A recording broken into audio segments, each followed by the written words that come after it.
विनोदाच्या अंगानं जाणारा आणि खुसखुशीत रंजन गीत म्हणजे माझं हे माझ्या म्हाताऱ्यानं हे गीत. विषय नेहमीचा नवरा बायकोतला असला तरी यात वेगळेपणा आहे.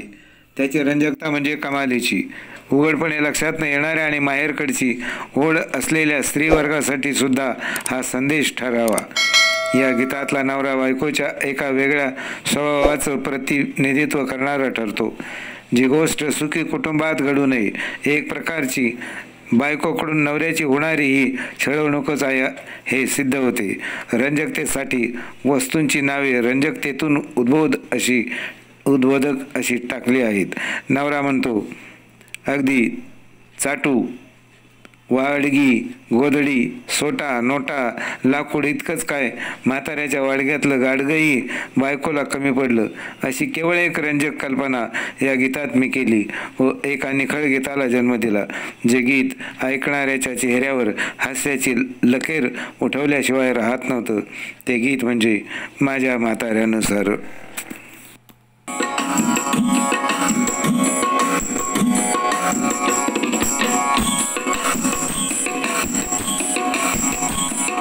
माझ्या म्हाताऱ्यानुसार माझ्यासाठी केलं, माझ्या म्हाताऱ्यानुसार माझ्यासाठी केलं, हिच्या म्हातारीनं सार माहेराला नेलं. माझ्या म्हाताऱ्यानुसार माझ्यासाठी केलं, हिच्या म्हातारीनं सार माहेराला नेलं. साठूनेला पळी नेली, गाडगीच नेली, साठूनेला पळी नेली, साठूनेला पळी नेली, गाडगीच नेली, काल माझ्या म्हाताऱ्याची वाडगीच नेली. साठूनेला पळी नेली, गाडगीच नेली, काल माझ्या म्हाताऱ्याची वाडगीच नेली. हळूहळू सार असं काम तिनं केलं, हळूहळू सार असं काम तिनं केलं, हिच्या म्हातारीनं सार माहेराला नेलं. माझ्या म्हाताऱ्यानं सार माझ्यासाठी केलं, माझ्या म्हाताऱ्यानं सार माझ्यासाठी केलं, हिच्या म्हातारीनं सार माहेराला नेलं. हिच्या म्हातारीनं आता कमालच केली, हिच्या म्हातारीनं आता कमालच केली, काल माझ्या म्हाताऱ्याची गोधडीच नेली. हिच्या म्हातारीनं आता कमालच केली, काल माझ्या म्हाताऱ्याची गोधडीच नेली. गोधडीत म्हाताऱ्याचं सार काही गेलं, गोधडीत म्हाताऱ्याचं सार काही गेलं, हिच्या म्हातारीनं सार माहेराला नेलं. माझ्या म्हाताऱ्यानं सार माझ्यासाठी केलं, माझ्या म्हाताऱ्यानं सार माझ्यासाठी केलं, हिच्या म्हातारीनं सार माहेराला नेलं.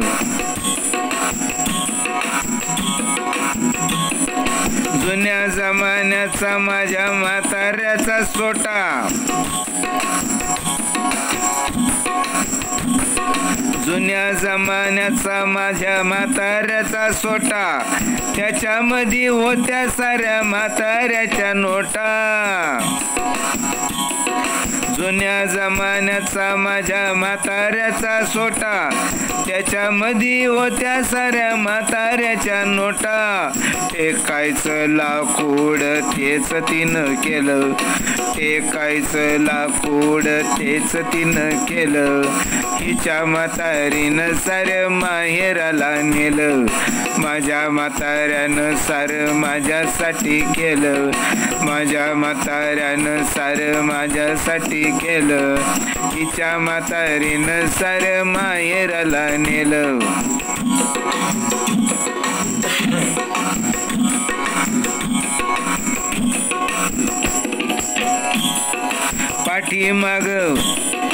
पाठीमाग वामनचं वाडगच होत, पाठीमाग वामनचं वाडगच होत, तिथं माझ्या म्हातारीचं गाडगच होत.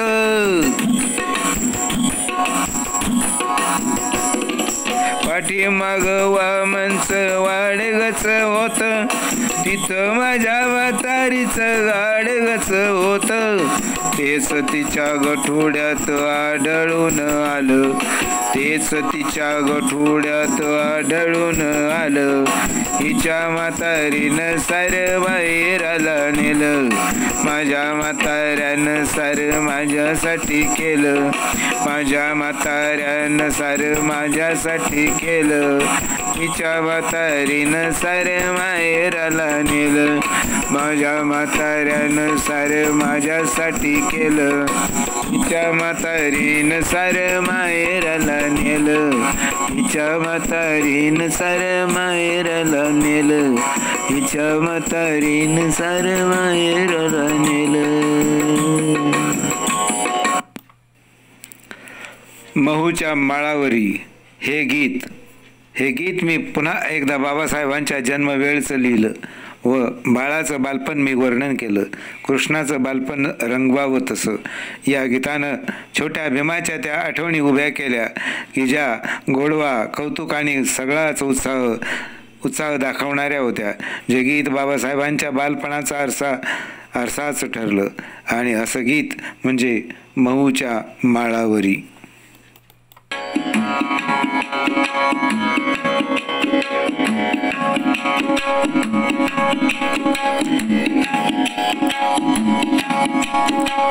महूच्या माळावरी फुल फुललं जायचं, पित्याच्या मांडीवर बाळ खेळे भीमाईचं.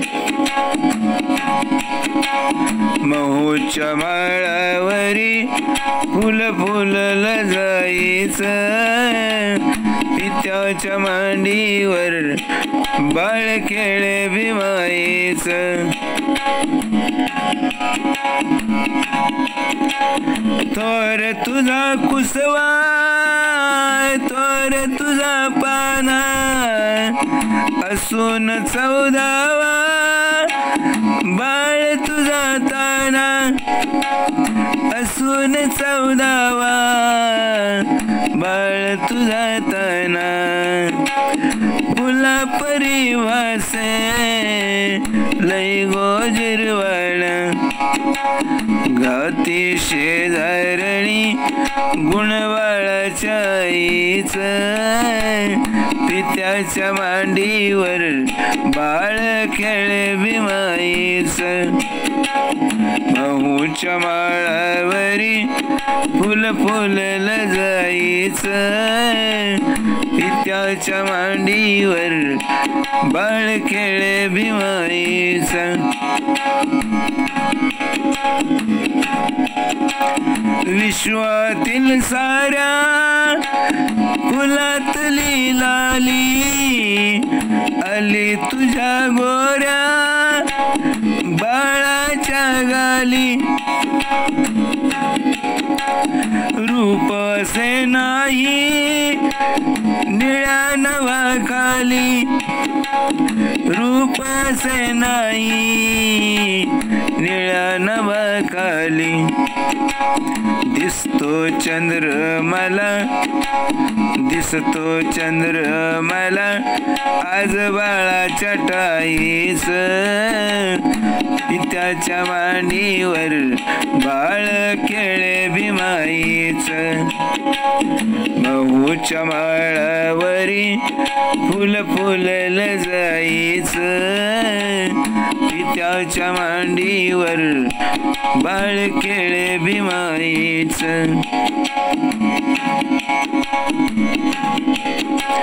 रोज घरी येई एक चिवताई, बाळ भीमासाठी अंगाई गाई, बाळ भीमासाठी अंगाई गाई. रोज पिता पायी अशीच नवलाई, रोज पिता पायी अशीच नवलाई. वामन वाणी कुणी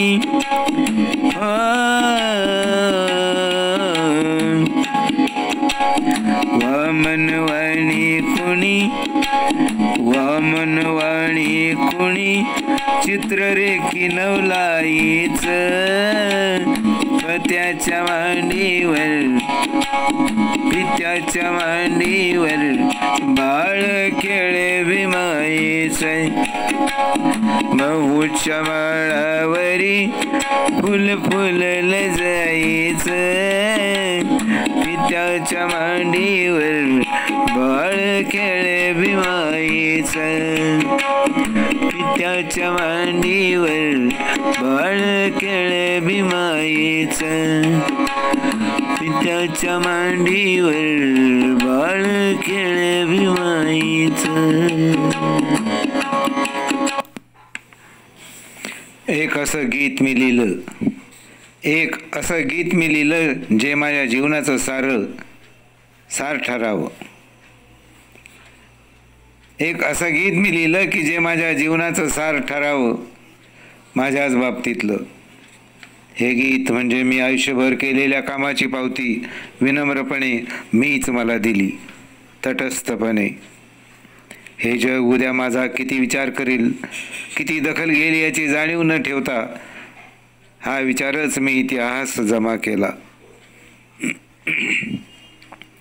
मीच माझ्या बाबतीत केलेलं भाष्य म्हणजे माझ्या अंतर्मनातील भावना वामन या व्यक्तिमत्वाभोवती, वामन या व्यक्ती व व्यक्तिमत्वाभोवती फिरणारी आहे.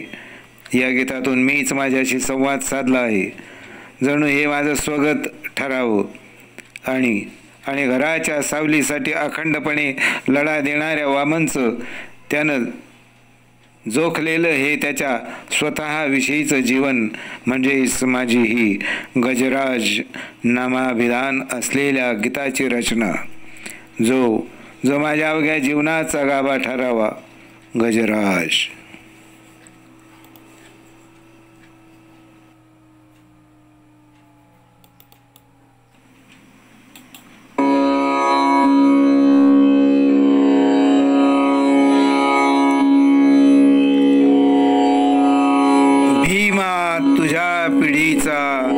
आवाज मीच आहे.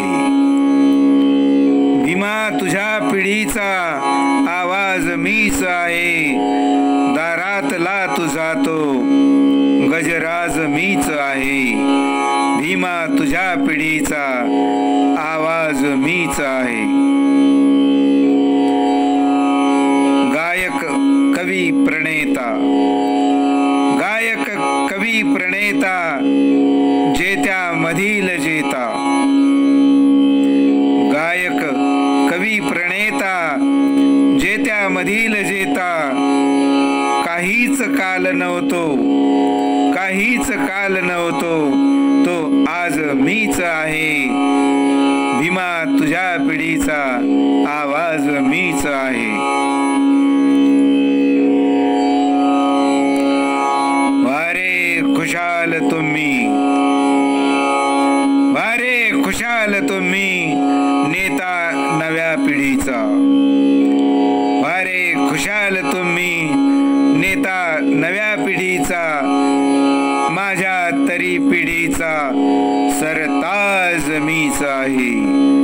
माझ्या तरी पिढीचा सरताज मीच आहे.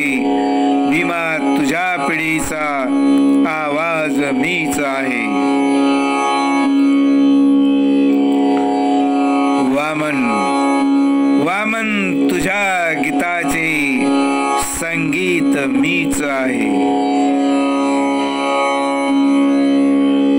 वामन तुझ्या गीताचे संगीत मीच आहे. रे वामन तुझ्या गीताचे संगीत मीच आहे. या आर्त संगीताचा हा साज मीच आहे.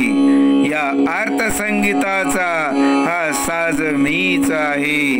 भीमा तुझ्या पिढीचा आवाज मीच आहे. भीमा तुझ्या पिढीचा आवाज मीच आहे. दारातला तुझा तो गजराज मीच आहे.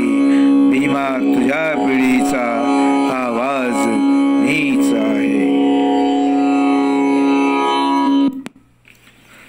तमाम पददलित समाज हा वर्णव्यवस्थेच्या वरवंट्याखाली रगडला जात असताना प्रचंड शिक्षण घेतलेल्या व महार जातीत जन्माला आलेल्या बाबासाहेबांनी राज्यघटनेच्या द्वारे तसेच अखंड संघर्षातून जुलमाची परंपरा थांबवली आणि पददलित समाज गुलामीच्या जोखडातून मुक्त झाला. बाबासाहेबांनी सर्व पददलित आणि एकूणच देशबांधवांसाठीही केलेलं काम म्हणजे एक क्रांतीच होती. याची जाणीव जी माझ्या मनात कायम ठेवत आली ती पुढच्या पिढीपर्यंत पोहोचावी व बाबांच्या ऋणातून उतराई होण्यासाठी जे गीत मी लिहिलं ते होतं तुझीच कमाई.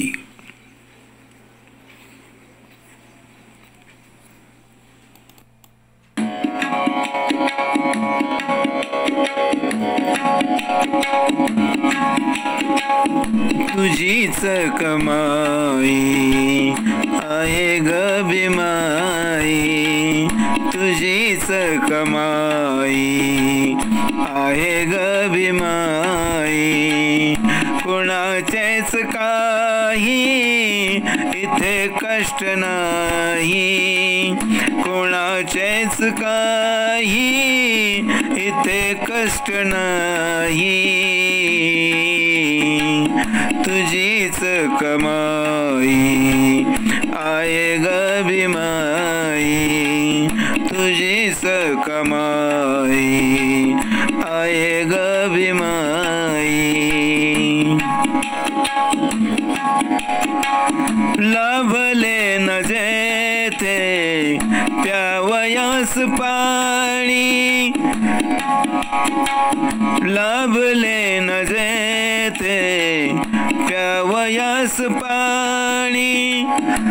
ज्ञानासी गंगा अशमाळ राणी. ज्ञानासी गंगा अशमाळ राणी. तुझ्याच प्रतापे आणलीस आई. तुझ्याच प्रतापे आणलीस आई. कोणाचेच काही इथे कष्ट नाही. कोणाचेच काही इथे कष्ट नाही. तुझीच कमाई आहे ग बिमाई. कोणी माणसाला इथे हीन लेखी. कोणी माणसाला इथे दीन लेखी. कोणी माणसाला इथे हीन लेखी. कोणी माणसाला इथे दीन लेखी.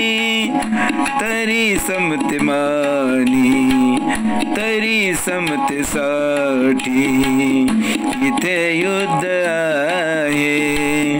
तरी समतेसाठी इथे युद्ध आहे. कुणाचेच काही इथे कष्ट नाही. कुणाचेच काही इथे कष्ट नाही. तुझीच कमाई आहे ग बिमाई. तुझीच कमाई आहे ग बिमाई. वाळून ज्यांची पाने गळाली. घालून पाणी त्या फुलवेली वाळून ज्यांची पाने गळाली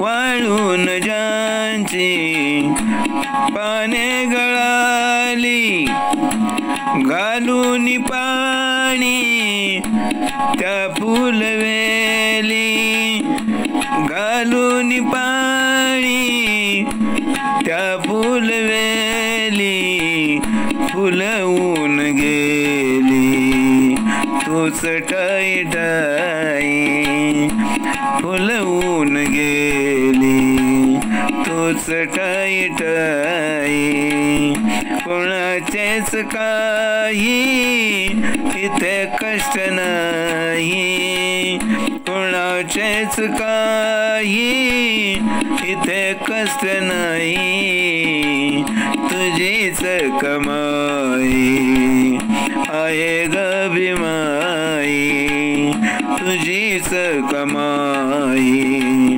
आहे ग भीमाई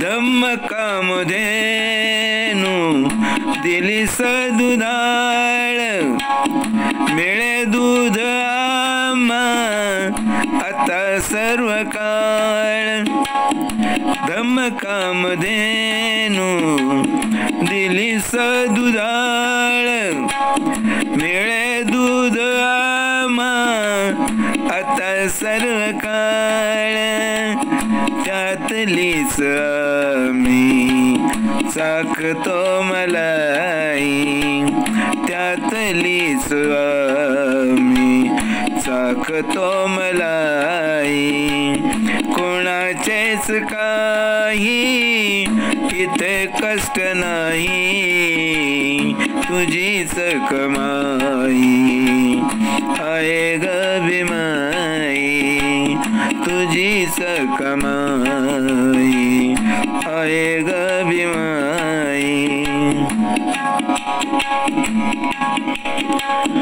कालचे रिकामे आताचे निकामे जगतात आई तुझ्याच नामे कालचे रिकामे आताचे निकामे जगतात आई तुझी याच नामे इथे गीत वामन खरे तेच गाई इथे गीत वामन इथे गीत वामन खरे तेच गाई कोणाचेच काही इथे कष्ट नाही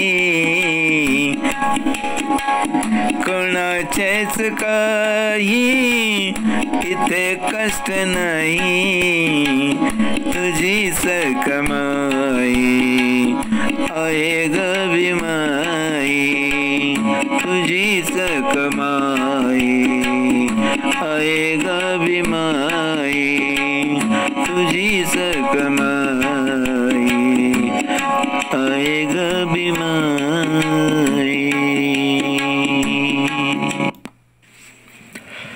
बाबासाहेबांनी आपल्या समाजावर आणि सर्वच देशबांधवांवर आई समान प्रेम केलं. त्याने देशाला कायम आपला देश मानलं. देशावर प्रथम प्रेम केलं. तमाम भारतीयांना आपले मानले. आपला परका कुणालाही मानले नाही. हिंदू कोड बिलातून देशाच्या त्यांनी लिहिलेल्या राज्यघटनेतून हे दृष्टोत्पत्तीस आले. दुष्ट रूढींचा नाश करणे आणि मानवजातीचा विकास करणे हेच बुद्धाच्या तत्वाचे मूर्त स्वरूप त्यांनी अंमलात आणले. शिक्षण घेणे आणि माणसाला त्याच्या गुलामीची जाणीव करून देणे तसेच त्याला त्या गुलामीतून बाहेर काढणे ही एकमेव ध्येयदृष्टी बाबासाहेबांची होती. पण या वास्तवाला घराघरात पोचवण्याचं काम माझ्या लेखणीतून करणं हे माझं अंतिम काम होतं आणि त्याच कामाला मी प्रथम प्राधान्याने माझ्या गीतातून उतरीत आलो होतो. ममता हे लिहिलेलं गीत हे त्याचंच उदाहरण. या गीताने अज्ञानी ज्ञानी पददलित तसेच उच्चभ्रू अशा सर्व समाजाच्या कानावर आदळून त्यांच्या मनात घर करण्याचा मार्गच ज्या गीताद्वारे मी खुला केला ते गीत होतं ममता.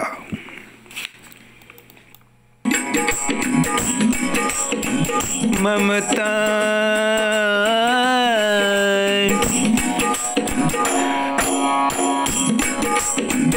ममता माते परी रे भीमराया तुझी ममता माते परी भीमराया तुझी ममता माते परी भीमराया तुझी ममता माते परी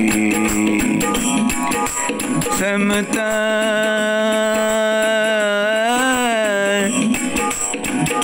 समता बुद्ध परी रे भीमराया तुझी ममता माते परी भीमराया तुझी ममता माते परी भीमराया तुझी ममता माते परी. शूद्र गणोनी मज हिंदूनी ठेविले होते दुरी तू भीमराया लावून माया घेऊन मांडीवरी शूद्र गणोनी मज हिंदूनी ठेविले होते दुरी तू भीमराया लावून माया घेऊन मांडीवरी माऊली परी केलीस माझी चाकरी रे भीमराया तुझी ममता माते परी भीमराया तुझी ममता माते परी भीमराया तुझी ममता माते परी. तुझ्यामुळे बा फुटली वाचा होतो मी कमी जरी तुझ्यामुळे बा फुटली वाचा होतो मुकामी जरी तुझ्यामुळे बा फुटली वाचा होतो मुकामी तरी तूच शिकविले पथ चालाया मजला धरून या भूमीवरी माता तूच करी या भूमीवरी माता तूच करी भीमराया तुझी ममता माते परी भीमराया तुझी ममता माते परी भीमराया तुझी ममता माते परी. तुझीच कृपा आहे बापा संपूर्ण ही मजवरी तुझीच कृपा आहे बापा संपूर्ण ही मजवरी माणूस बनलो जाऊन बसलो दिल्लीच्या दरबारी माणूस बनलो जाऊन बसलो दिल्लीच्या दरबारी त्या तख्तावरी ठरलो मान करी त्या तख्तावरी ठरलो मान करी रे भीमराया तुझी ममता माते परी भीमराया तुझी ममता माते परी परी भीमराया तुझी ममता माते परी भीमातवती मंगलमूर्ती वसते सदा अंतरी भीमातवती मंगलमूर्ती वसते सदा अंतरी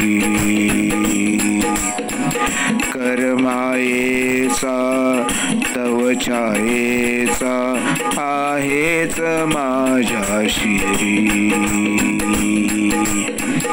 करमायेचा तव छायेचा आहेच माझ्या शिरी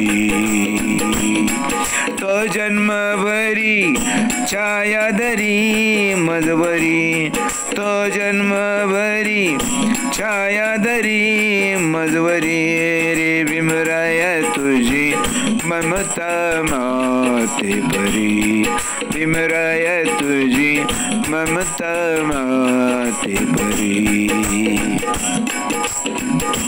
करुणा सिंधू तू दीनबंधू मुकुलो तुला मिजरी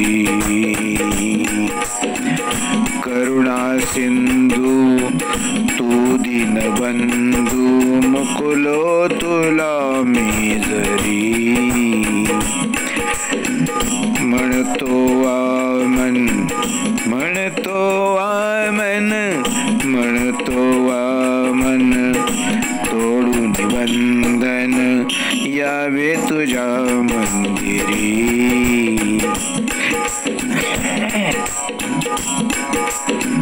म्हणतो वामन तोडून बंधन यावे तुझ्या मंदिरी पायरी वारी यात्रा करावी पुरी रे भीमराया तुझी ममता माते परी भीमराया तुझी ममता माते परी भीमराया तुझी ममता माते परी समता समता बुद्ध परी भीमराया तुझी ममता माते परी भीमराया तुझी ममता माते परी भीमराया तुझी ममता माते परी भीमराया तुझी ममता माते परी.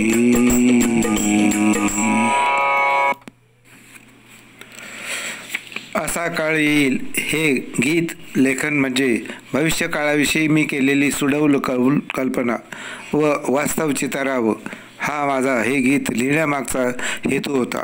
माणसाला कधीतरी वास्तव स्वीकारावंच लागतं यावर माझा विश्वास होता आणि भगवान बुद्ध व त्यांचा धम्म म्हणजे सत्य आणि बाबासाहेबांचा विचार म्हणजे वास्तव होतं. जग कितीही भरकटलं तरी बुद्धी आणि बुद्धाचा विचार याच मार्गाची कास देशालाच काय संपूर्ण विश्वालाही धरावीच लागणार आहे. बाबासाहेबांची दखल सगळं जग घेईल ही काळ्या दगडावरची रेघ आहे हे माझं प्रामाणिक मन मला सांगत होतं. बाबासाहेबांच्या विचारांची शाश्वती देण्याचा आणि बाबांच्या वरील एकनिष्ठतेविषयी दखल घेण्याचा हे गीत म्हणजे उच्चांक होता. खरं सांगतो एक भविष्यवाणीच जणू मी या गीतातून वर्तविली आणि उद्याच्या काळाला बाबासाहेबांची कृती आणि कीर्ती डावलताच येणार नाही हे ज्या गीतातून मी सांगितलं ते माझं गीत होतं. असा काळ येईल असा काळ येईल जुने खूळ जाईल भीमा विश्वसारे तुझे गुण गाईल. असा काळ येईल. असा काळ येईल जुने खोळ जाईल भीमा विश्वसारे तुझे गुण गाईल. असा काळ येईल जुने खोळ जाईल भीमा विश्व सारे तुझे गुण गाईल असा काळ येईल. अधर्मा विरुद्ध तू आबंड केले इतिहास त्याचे जगी लिहिले गेले. अधर्मा विरुद्ध तू आबंड केले इतिहास त्याचे जगी लिहिले गेले. उभ्या धरतीवरती तुझे नाव कीर्ती उद्या जन्म घेईल तो वाचून पाहिल असा काळ येईल. भीमा हिंदू धर्माची शुद्धी कराया आयु अर्पिले तूच झिजविली काया. भीमा हिंदू धर्माची शुद्धी कराया आयु अर्पिले तूच झिजविली काया. तुझा शत्रू सुद्धा तुझा मित्र होईल. तुझा शत्रू सुद्धा तुझा मित्र होईल. तुझे कार्य पाहून तुला मान देईल असा काळ येईल. जुने खूळ जाईल भीमा विश्व सारे तुझे गुण गाईल असा काळ येईल. स्वराज्याची घटना सांगेल जगाला खरा हिंदी विद्वान भीमराव झाला. स्वराज्याची घटना सांगेल जगाला खरा हिंदी विद्वान भीमराव झाला.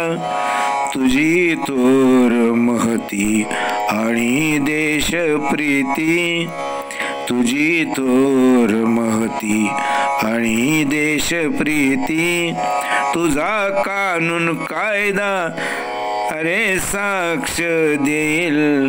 तुझा कानून कायदा हा साक्ष देईल असा काळ येईल. तुझा सान वामन तुझा सान वामन हा तुझाच राहील. तुझा सान वामन हा तुझाच राहील. तुझ्या कार्यासाठी हा सर्वस्व वाहील. तुझा सान वामन हा तुझाच राहील. तुझ्या कार्यासाठी हा सर्वस्व वाहील. तुझ्या तोर कोणी सत्याला स्मरुनी तुझ्या तोर कोणी सत्याला स्मरुनी खरा लोकशाहीर तुझे गुण गाईल असा काळ येईल. जुने सर्व जाईल असा काळ येईल. जुने खूळ जाईल भीमा विश्व सारे भीमा विश्व सारे तुझे गुण गाईल असा काळ येईल असा काळ येईल असा काळ येईल.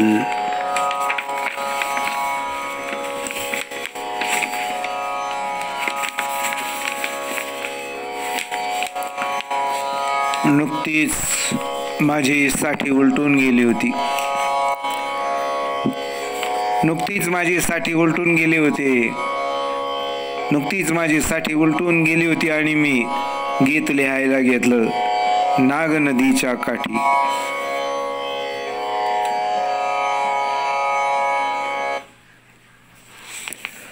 नाग नदीच्या काठी हे गीत ते लिहिताना मी सगळ्या माय माऊलींना त्यांनी नाग नदी काठी जाऊन आनंद साजरा करावा. बाबासाहेबांनी धम्मदीक्षेसाठी नागपूर ही भूमी निवडली. त्या नाग नदी काठी वसलेल्या नागपूर शहराचा इतिहास माझ्या लेखणीला वाहन देऊन गेला होता. मी जे नाग नदी काठचं स्वप्न या गीतातून चितारलं ते कल्पनेपलीकडचं होतं. ज्यानं अशी माहिती सगळ्या जगाला करून दिली. नागपूरची नाग नदी. नागपूरची नाग नदी अनेक युद्धांची साक्ष आहे, जिथे बाबासाहेबांनी लाखोंना बौद्ध धम्माची दीक्षा दिली. काय कारण असावं त्याचं? पुरेपूर अभ्यास करूनच बाबांनी हे केलं होतं. इंग्रजांशी लढण्यासाठी याच नाग नदीच्या किनारी रणनीती आखली जात असे. या गीताला असाच भौगोलिकतेचा इतिहास मलाही जाणवला. गीत लिहिताना माझ्या मनात अनेक बाबी गृहीत धरल्याप्रमाणे होत. मला वाटे आपल्याकडे जर असेल तर माझी माणसं धम्मासाठी इकडे तिकडे धावणार नाहीत. स्त्रियांना बुद्धाची धम्माची एक पार्श्वभूमी रंजनात्मकरित्या यावी. आपल्या धम्मातही अशी गीतं म्हणजे एक नवी ऊर्जा देणारी ठरावीत. एक नवी ऊर्जा देणारी ठरावीत असं माझं मत होतं. म्हणून नाग नदीच्या सर्वांग सौंदर्याचं वर्णन या गीतात मी करीत गेलो. अपेक्षा केली माझ्या मायमावल्यांनी याच नदीकाठी जाऊन भीमजयंती साजरी करावी. बुद्धाची शिकवण बहुतांशी पाली भाषेत आहे, त्यामुळे ती भाषा सर्वांनी शिकावी, अभ्यास करावा, तिचा अभ्यास करावा. आपलं रंजन होईल आणि उद्बोधक ठरेल असं एक आगळं वेगळं गीत मी लिहून गेलो नाग नदीच्या काठी.